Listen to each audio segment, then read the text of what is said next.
Welcome to the Artist Advisory Hotline, the podcast for artists who want valuable guidance and honest answers on how to grow their careers and develop their new project from leading art world experts and artists. Here's your host and founder of the Artist Advisory, Marina Press Granger. Tune in as she gets you the answers you deserve.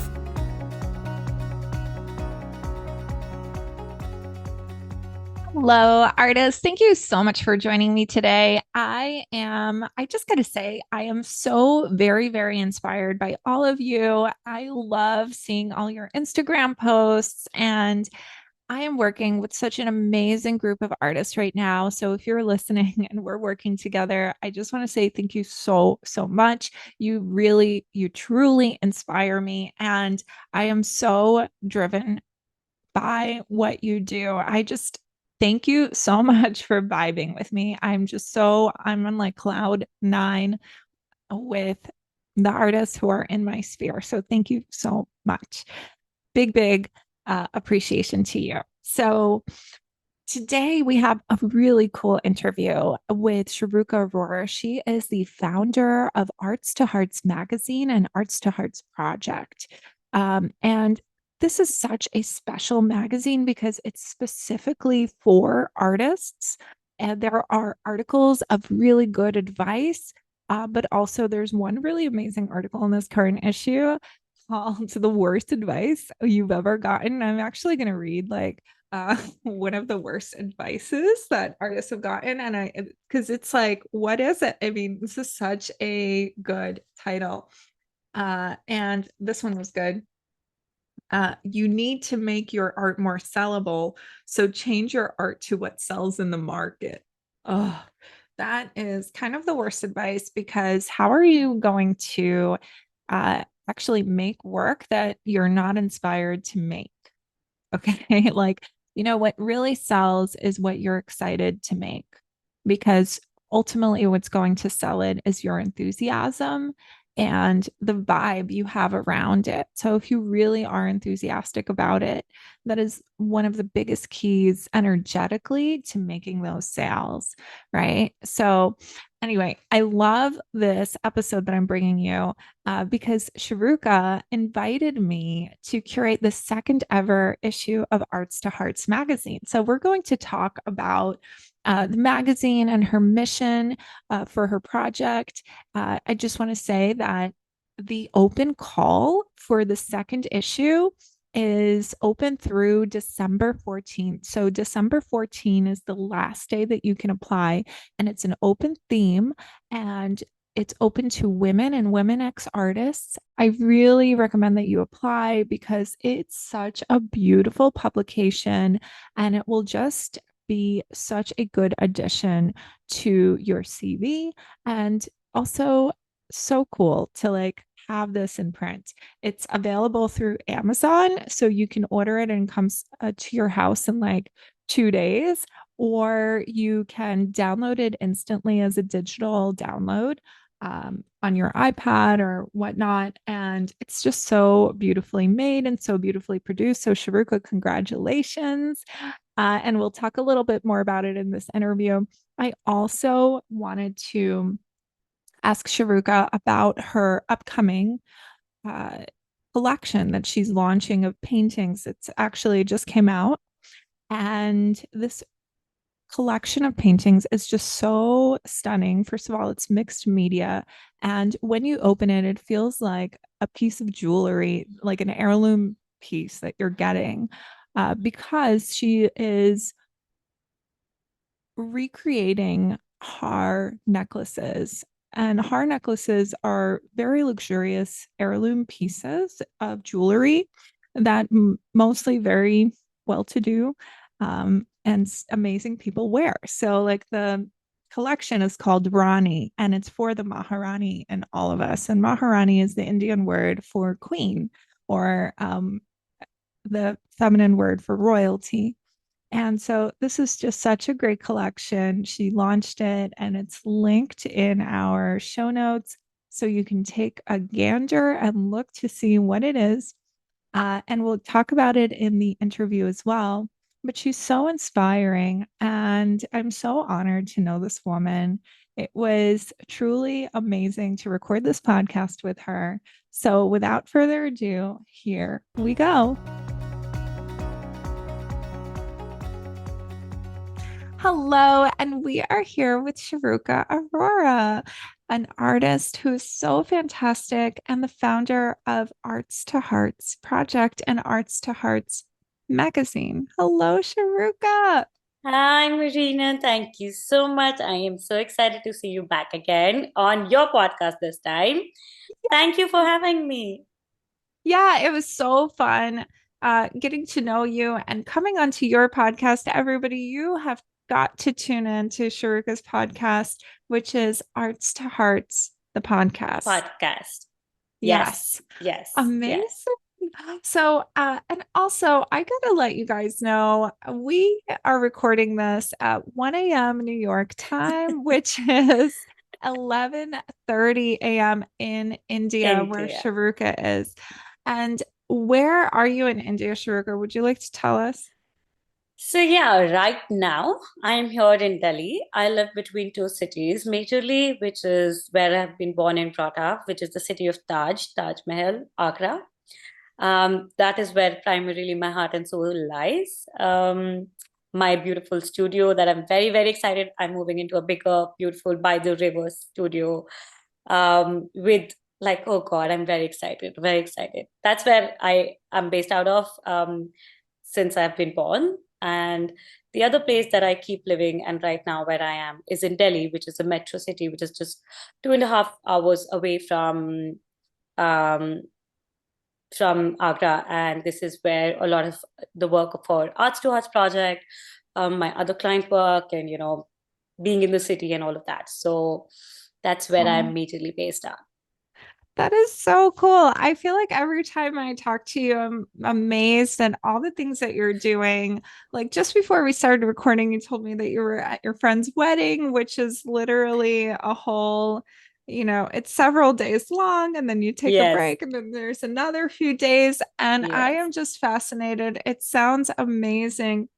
And Yeah, Indian everything. weddings are the best. Yeah, I know. I'm like Googling pictures. I'm like, oh, this looks so cool. I'll bring you for mine. Yeah, I'm totally coming to your wedding. Can't Done. wait. Okay, done. Okay, so Sharuka, I wanted to ask you about Arts to Hearts project, which is your baby, basically, right? Yes, It's your amazing business, and you've created this business that helps artists, and it's essentially a platform for artists. Can you tell us a little bit about what it is and why you started it? Yeah. So honestly, I wish I had like a brilliant story or like a big mission or something. But as honest as I think I do anything I do is pure passion and compulsion. I think that I do a lot of things because I have no other option than just doing it. I started off my career as a designer. I was trained in the design. I worked as brands and all of that. But my heart always lied solely as a creator. Like I always wanted to create more. Where I grew up, I really literally had no support system in the sense of a community. And for a very long time, I felt like, a lot of things that I didn't at that point knew were normal. I felt like I was going wrong or I was way too confused. And I was very, very, very lonely. I had a lot of hiccups, and then I realized, like, you know what? I don't know. Even if I love something, I can't enjoy it unless I really have people that I can move forward with, speak to them. And I realized how important it was for me as a creative to have a community. That's when I was also navigating my own self as an artist and, evolving my role and finding myself.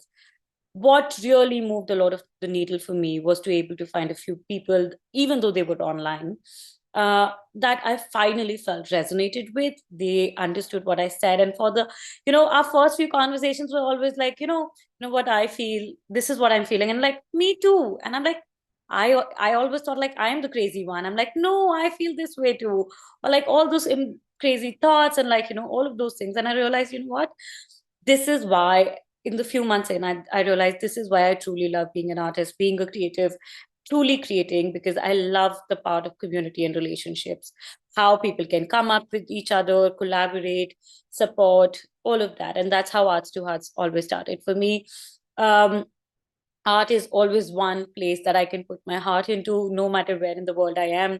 It always brings me, it grounds me, it truly connects to my soul. And I really feel like as artists, our work is an extension of who we are.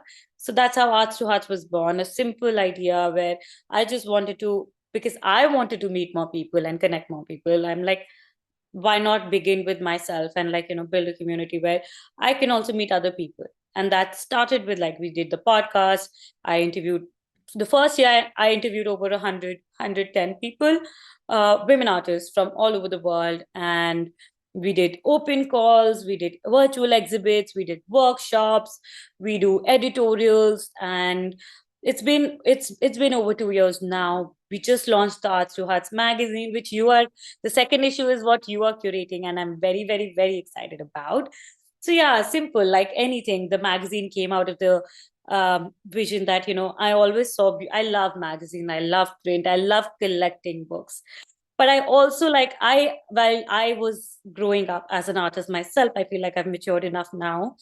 But I never had one place where I felt like, like the teen vogue, or like, and growing up in India, we never had these things, like, one teenager That's magazine, or like, it's so funny that you mentioned Teen Vogue because when you're talking about the magazine, in my mind, I'm thinking, oh yeah, it's like the Vogue of the art world. But yes, pretty much that's what I thought. Like, I just wanted to have one magazine that just didn't target it. Like, I didn't want to make a magazine for the collectors or for people who were interested in buying. I truly want to make a magazine for the artist, where we can, share secrets, a magazine that you would have as an artist, and you'd be like, you know what?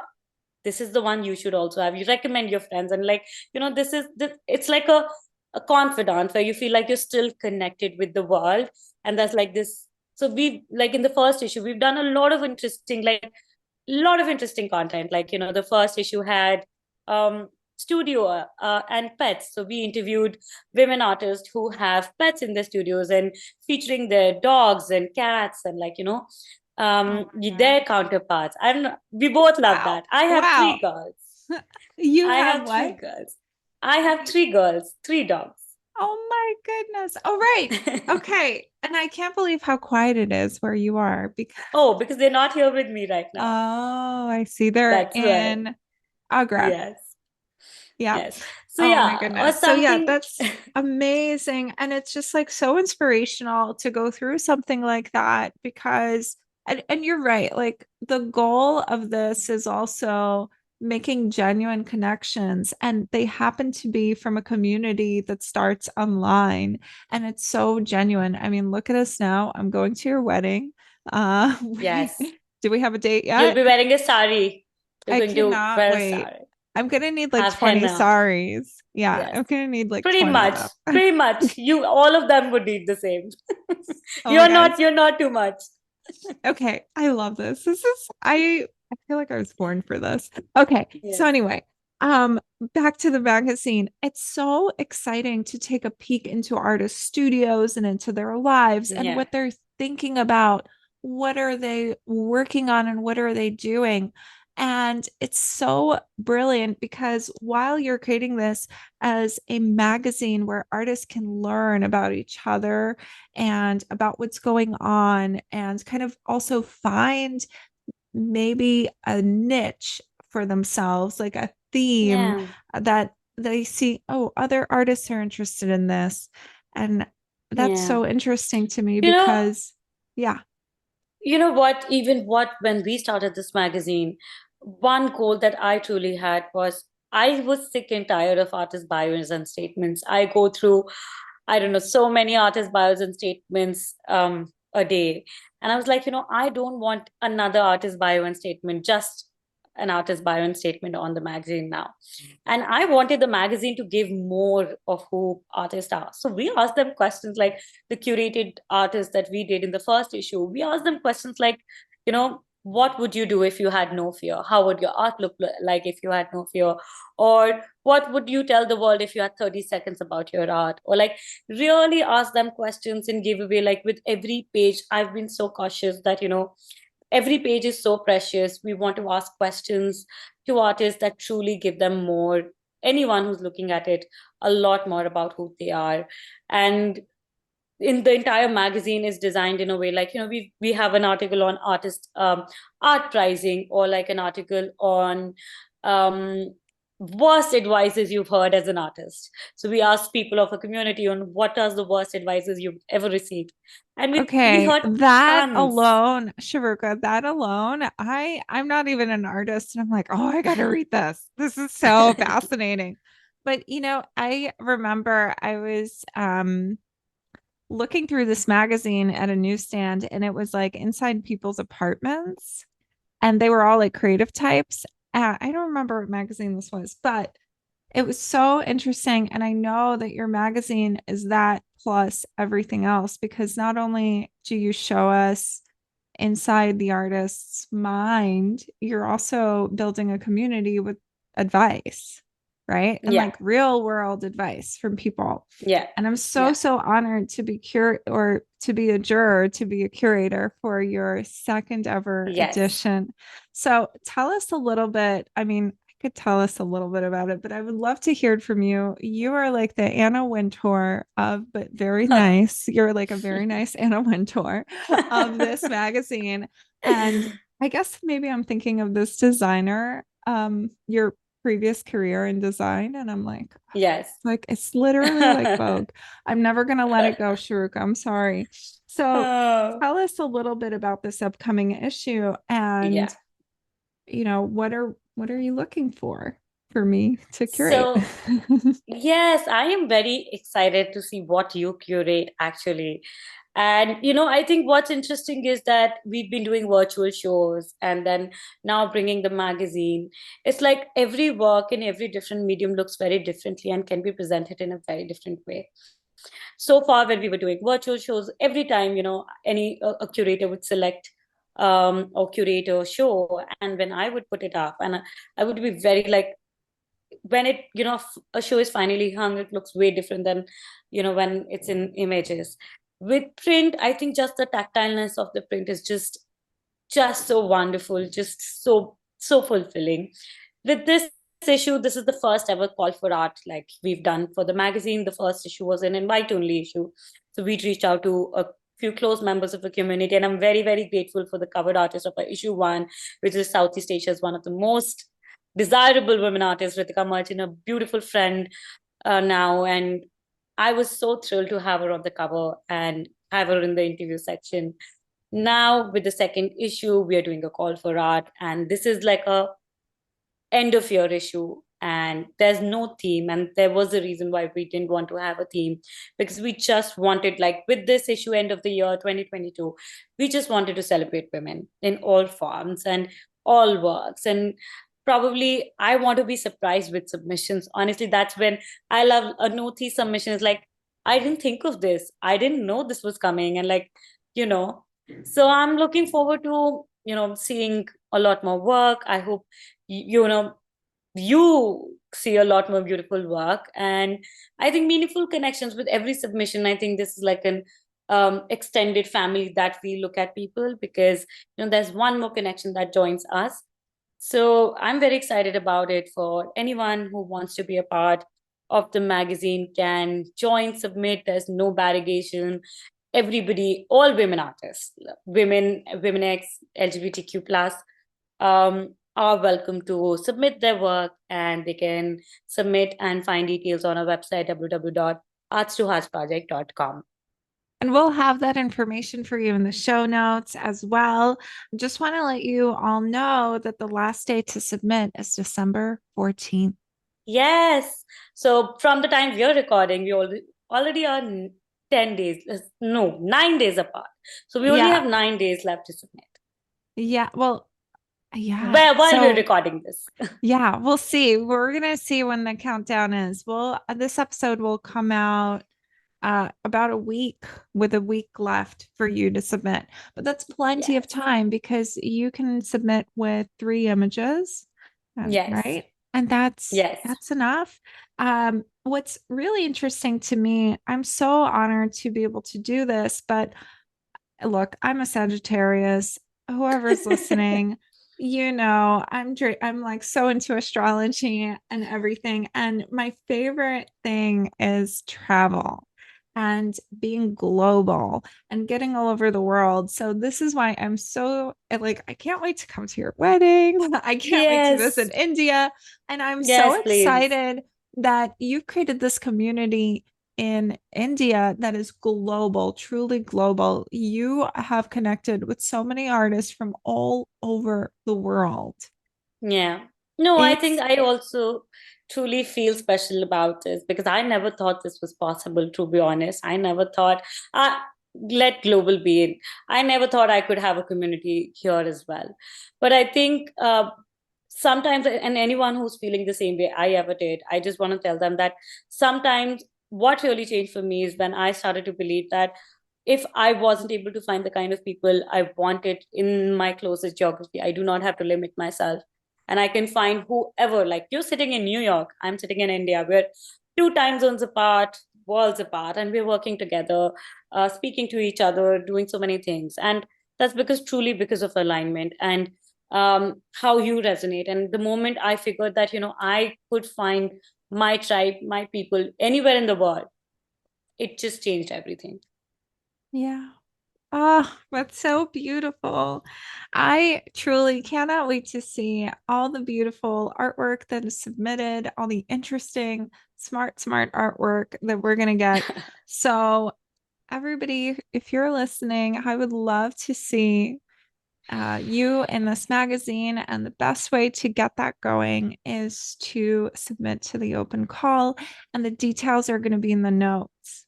I just want to Yes. say, I think it's such a wonderful way to get published and to get connected ultimately to artists who are from all over the world, right? Because we're probably Yes. going to get submissions from all over the world. Yes, And absolutely. We do. it's going to be just a really good way to get global because let's say one of the artists who submits, they might have a curator who they work with in New York or a gallery in um, Shanghai or something like that. And then their gallery will order the magazine and have it in their library, and their collectors will see it. And then your work could be in it. And that's kind of the cool thing about being published in a very diverse magazine. And I love that it's a platform for women and women X artists, especially this magazine, this Yeah. issue, and Yes. LGBTQ plus artists as Yes. well. So can't wait to see what that turns out to be. But Me too. speaking of anticipation, you have something so amazing launching. And I think we're gonna actually have this podcast air on the day that it's launching, I hope, or Oh, maybe a day later. Could you tell us about your collection of new work that you're launching? yes. So I'm very excited ever since my mom, ever since I lost her uh, post-COVID. I hadn't released like a project that I fully poured myself, especially when it came to my art. So this feels like one of that moment for me, and I'm irrespective of how it feels to the world. I truly, it's like a victory for me. It's like a celebration. It's like a wedding. I really am having that kind of a day, moment, week because um, this is the new series that I'm releasing after a very long time is called Rani. So Rani is a short word of Maharani, and where I call my entire work schedule, like my art practice, under the name of Modern Maharanis. Rani is a small subset that has a series I'm working on, and I'm launching now. So these pieces are basically inspired by Indian jewelries, and they have like, so what we call the necklace that we call here in India are called hars, and these are like these. So the Indian princesses are called Maharanis and the queens. So they used to wear these extensive jewelry and like these huge hars and stuff that we women in India still wear. So it's a huge part of a cultural, you know, background, like, diamonds, kundan, polkis. And I, as a, like, I, as a small girl, when I saw my mom having these kind of jewelries, I would always look at them in awe and, like, how gorgeous they were. And I, it's just more than jewelry for me, because I think like they truly reflect how women, the beauty of women and our culture and heritage, but also the internal strength, the valor. If you read about the Maharanis in India, the wars they fought, the lineage we have, it'll blow your mind how even like wearing a sari and like embracing that part of the femininity. And I feel like how femininity and strength blend together.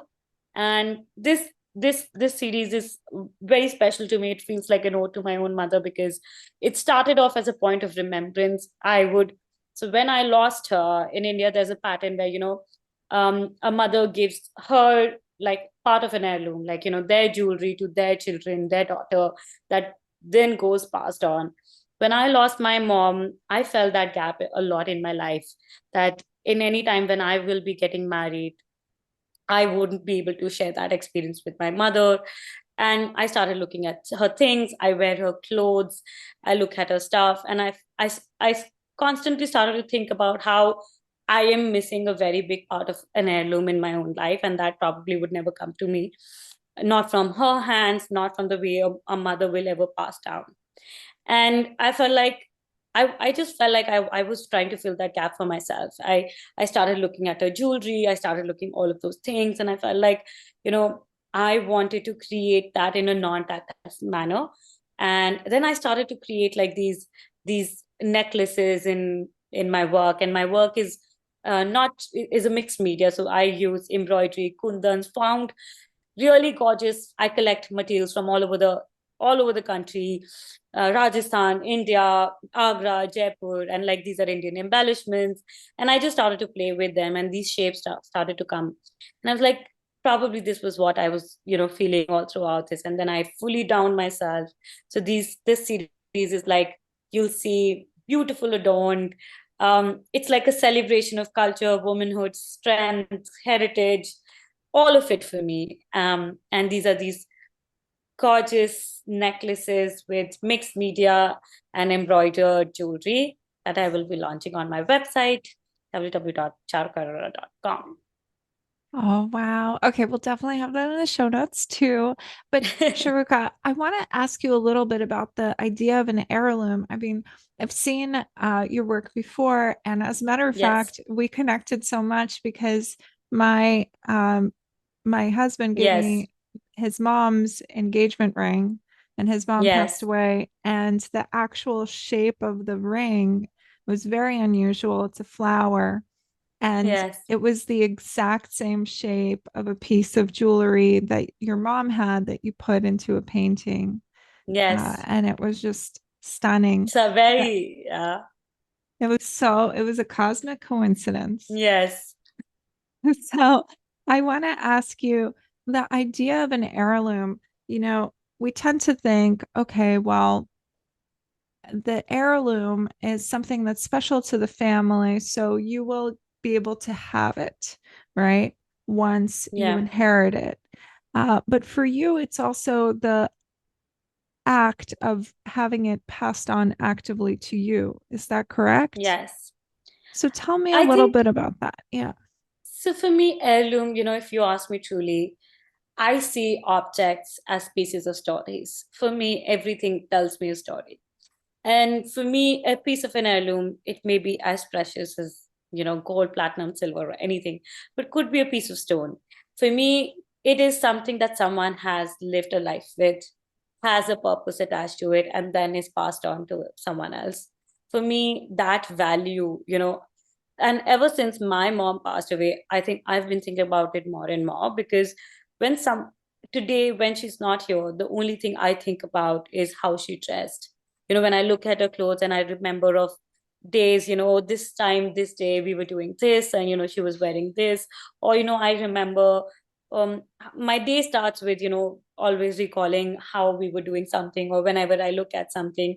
And these are like, I see how I realized how even these material joys, they become mediums of our stories, and they tell those stories even when we are gone.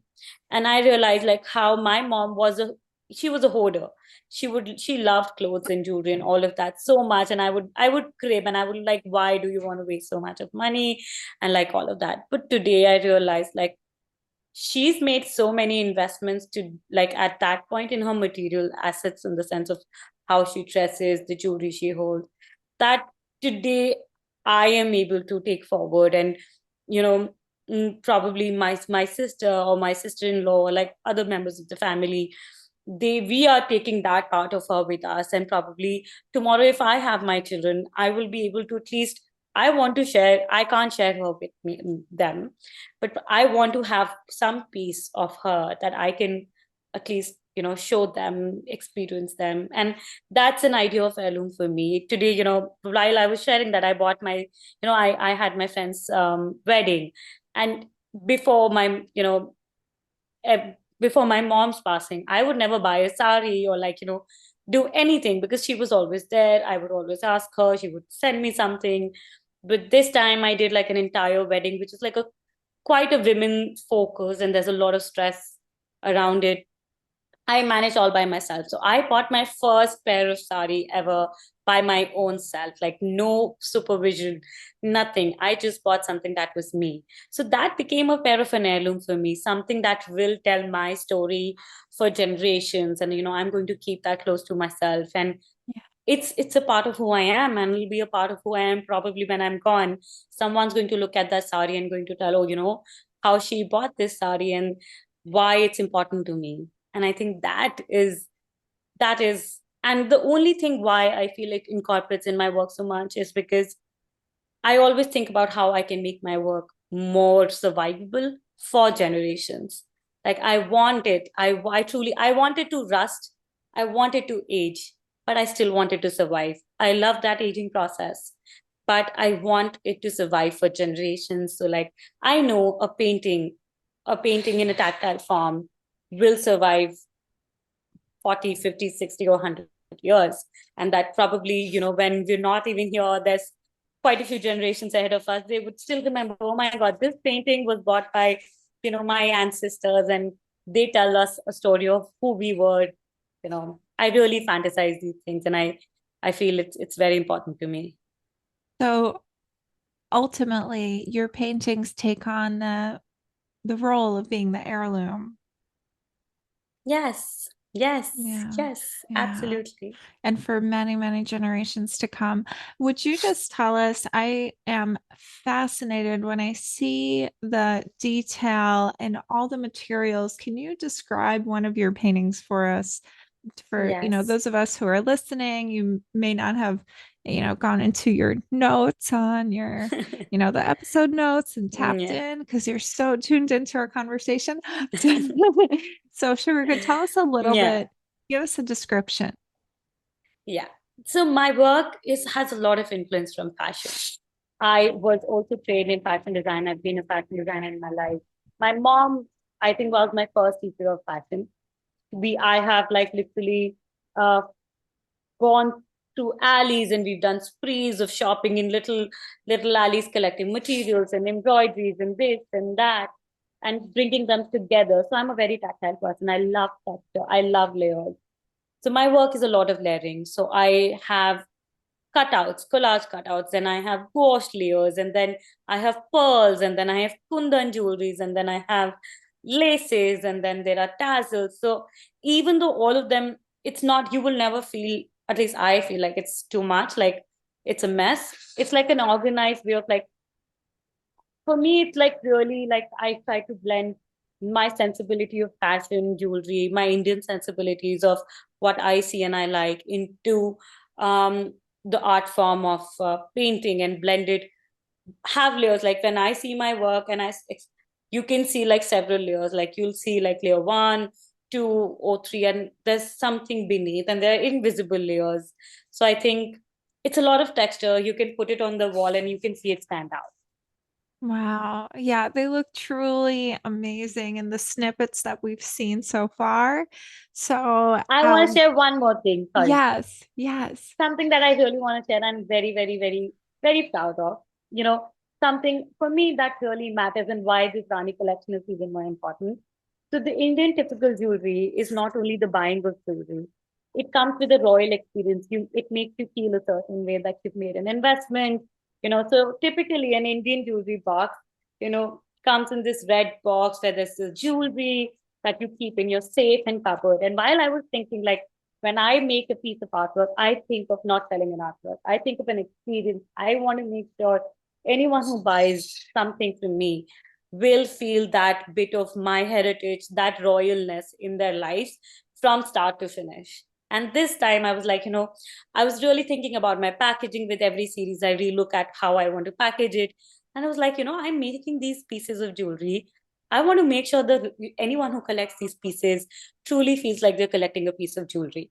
So, like all of these paintings come in a jewelry, like how an entirely royal jewelry is packed. So it's like velvet boxes fit into it with a entire jewelry, like a real royal packaging. Something I that was like, oh my god, it was like a moment for me. Like this is truly like a full circle. I feel like I've reached a point where I feel truly happy with what I've done. So like I'm very happy because with this series I feel like I'm the way we've shot it, the way I wanted to tell this story, and the way I know I want to take this experience for my collectors, from the point they buy to the point they receive, like truly a royal experience for them in all sense of it. So something I wanted to just share. Wow. And I mean, yeah, you will feel so amazing when you open up this box, right? And you get this Yes, it's beautiful, like a jewelry box, yeah. beautiful velvet. Oh my gosh, that is so smart. And it really underlines your intention that this collection is for the Maharani and all of us, right? Yes, the real Maharani in you. We all have Maharanis, we're all queens. We just We need to are. celebrate ourselves more. Like splurge more. Like I don't want to think anymore like if it's a wise investment. If I like a piece of jewelry, I'd sell I deserve to be cherished. I deserve to be celebrated. I deserve to feel like the queen, the Maharani myself. And Maharani is like, Maharani is a very empowering word. And this is also a very casual word that we use here in India. Like if someone's a bold, like a girl who's very opinionated, so, there will be a casual slang, oh, you're like a Maharani. Oh, so I'm like, yeah, I am like a Maharani. That's who I am. Yeah. And that's what I am. So yeah, you are a Maharani and you deserve to And be treated like one. Charuka, I feel like you need one of those like plates on your like table, your work table or your desk that says Maharani, like instead of like the I'll have it on boss. my. I'll have it. Yes, I don't know. There's something really connective to me, or probably how I've grown up. Like I truly feel a sense of huge authority and power and warmth and valor when it comes to the term Maharani, and I feel like I feel the moment I feel like a Maharani wherever I see Yeah. myself, I see in a mirror, or if I wear a piece of jewelry, and I feel like this different person I am sometimes that I conceal. Like as women we always check ourselves, and the moment we need this reminder, like, you know what, you're a Maharani, you don't Yeah. need that. Oh, that's so beautiful. I have to tell you, there's one thing my mom said to me that blew my mind. I think I was like just out of college and I was going shopping with her and I was thinking, I really want to get this outfit, but I don't want to spend that much and I'll just get that outfit. And she goes, Marina, if you're not going to wear the good outfit now, when are you going to wear it? Yes, Like, absolutely. and And that's important. That's what mothers do. yeah. Yeah, but it's like there's no time like the present, and you shouldn't be putting it off. So you're right. Like you love jewelry and you just want to get it. So it's kind of Yes. what your mom did, it seems like, right? Because she had Yeah, all these 100%. beautiful clothes. And that goes for everything, right? Because how you do one thing is how you do everything. It goes to artwork that you see. If you really want to get it, just get it. I can't tell you how many times I waited and waited and waited, and then it was just like out of my league. Or yeah, whoops. You know what? Um, That's true, because sometimes I feel like when we don't do that, I saw my mom, like she was a housewife, and I think she had way more self love and confidence than I saw other women, because she truly like she served herself, she looked after herself, her own needs, and didn't starve herself of that. And I think that is what it's real courage, because it's easy to demean ourselves, make ourselves little, and box ourselves. Okay, I can't do this, and I do that a lot of times. But I see how, when our perception, like, what, I'm the boss, or like I'm a maharani, I can do anything I want, and how much that opens up for us, I think it makes a lot of difference. yeah, it gives you permission. You're giving yourself permission to do Permission. whatever you want because you're Yes. the Maharani. Yes. And it's all up to Yeah. you. And Yes. so, it's like give yourself the permission to just do what you want Yes. and Yes. get what you Yes. want. It feels amazing. Celebrate yourself every day. Yes. Well, There's never enough Sharuka, of you. I love that so, so much. This is so Thank great. you. Thank you so much for coming on this podcast. And I'm truly so honored to be curating your second issue of Arts to Hearts magazine. Again, I you couldn't be guys, more honored. I am so excited. So I Thanks. can't wait to see what all the artwork is that's submitted. Can't wait. I have the links in the show notes to that and also to Sharuka's new collection. So, which Yes. comes out, what day does it come out? Today. Today. Today, as we Okay. record. Yes. Okay. So this podcast might come out the day after Sharuka's collection comes out, and hopefully Yes. something will be left for you. Okay. Thank you so, Thank so much, you. Sharuka. I Thank am you so so much. grateful. Thank you. Thank you. Okay. Bye. Bye. Thank you so much for listening. Support your community by sharing this podcast, leaving a review, and follow The Artist Advisory on Instagram at @the_artist_advisory, and visit us online at www.theartistadvisory.com.